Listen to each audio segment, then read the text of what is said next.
Assalamu alaikum wa rahmatullahi wa barakatuh. I'm Mohammed Hijab.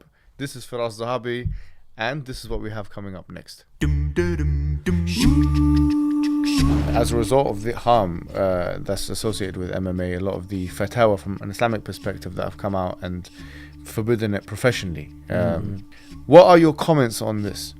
Well, I'll tell you one thing. I'm not a mufti, so I'll tell you if it's haram, I accept it's haram. Yeah. Khalas, it's haram. However,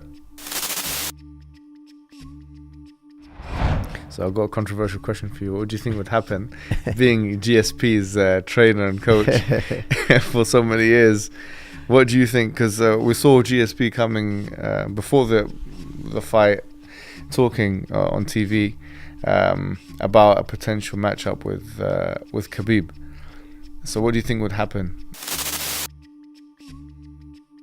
I think a lot of people will know now that you've got a spiritual side, a philosophical side. We're seeing more and more sides to Firas Zahabi the more we talk to him.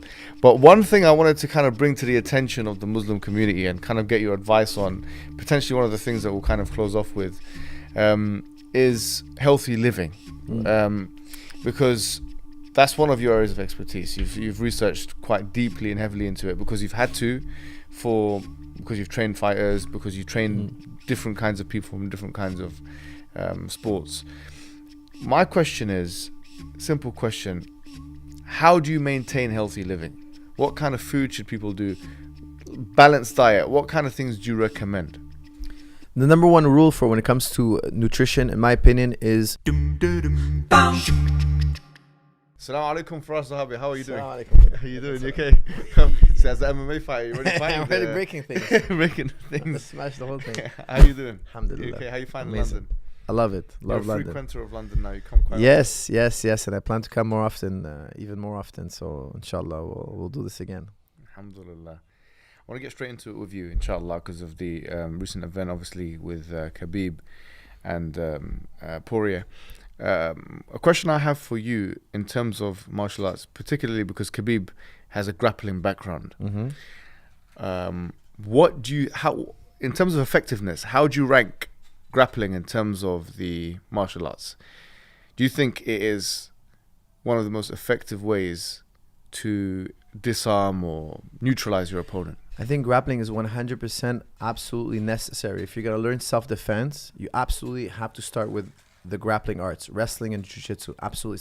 It's the foundation, in my opinion. For instance, if you wanted to use kickboxing or boxing to defend yourself and your opponent grabs onto you, two untrained fighters in a closed area will end up on the ground very quickly. Okay? So you got to know the basics. Most fights end up in clinching, grabbing onto one another, especially in cramped areas. So if you know grappling and wrestling, you have the fundamentals of fighting there. However, striking is very important. After you've established a good level of grappling and wrestling, striking can be extremely important. In my opinion, if I'm in a one-on-one situation, the self-defense situation, it's one person, I'll use grappling. Yes. If it's more than one person, 2 or 3 people, which is a very difficult situation to get yourself out of, obviously, but I cannot use grappling now because as I'm holding one person, I can get hit by someone else. So then I would use striking. Maybe I would throw a kick or two and try to exit. I would throw some strikes, maybe hurt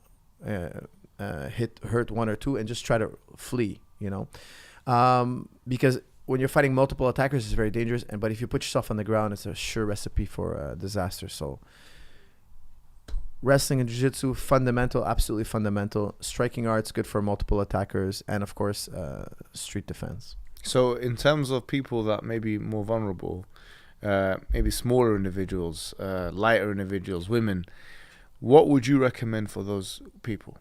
I recommend at least blue belt in jiu-jitsu, minimum. Because jiu-jitsu is the most defensive martial art. Breaking that down, what does that mean? So you have first belt is white belt. Yep. Second belt is blue belt. And blue belt is defined by Helio Gracie, the founder of Brazilian Jiu-Jitsu, co-founder of Brazilian Jiu-Jitsu. He says, look, to be a blue belt, you have to be able to defend yourself against a bigger, stronger opponent who's untrained. If you can do that, then you're a blue belt. Blue belt doesn't mean, you trained for 10 years. You can get a blue belt in a year if you train consistently. Now, if a bigger, stronger attacker tries to subdue you, you'll be able to counter and subdue that attacker. So I recommend everybody should be a blue belt. Like, for instance, my wife, she's a blue belt. I trained her till she got to blue belt. Why is blue belt so important? Well, because jiu-jitsu is the most defensive martial art. So, for instance, if I want to take you down and harm you, maybe your wrestling's too good and I can't take you down. Fine, no problem. But if you want to take me down and harm me, you won't be able to if I'm a blue belt. Because jiu-jitsu teaches you how to defend yourself on the ground. If you want to strike me, I'm going to be able to grab you and tie you up. Jiu-jitsu also teaches you how to subdue a striker, hold him down, control him. Jiu-jitsu is the most defensive art. Now, when we're doing MMA, there's a point system, there's a time limit, and maybe wrestlers sometimes can beat a jiu-jitsu guy because they take him down, but they just hold him in long enough so they win the round. Jiu-jitsu was developed under a vale tudo scenario. Vale tudo means anything goes. Okay, in Brazil, they speak Portuguese. Portuguese is for anything goes. Anything goes fights, vale tudo fights, were no time limit. So if a wrestler took you down, he couldn't play the points. He couldn't hold you down for 15 minutes until the referee says, you know what, you were on top. Top is better. The judges will give you the fight. They'll say, look, you held him down long enough. Congratulations, you win. In a vale tudo fight, fights would go on for hours sometimes. So the wrestler has to finish. But if they have a bit of ground and pound, maybe it would finish a bit earlier.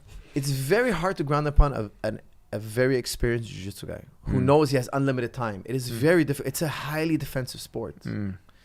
So the best jiu-jitsu guys in the world, they're very hard to punch or hit on the ground. I'm telling you, wallahi, it's very difficult. If they have no time limit, they can operate in a very efficient way and relax. And it's eventually the jiu-jitsu guy will get a sub because wrestling, they don't have any finishes. They're more of a control style.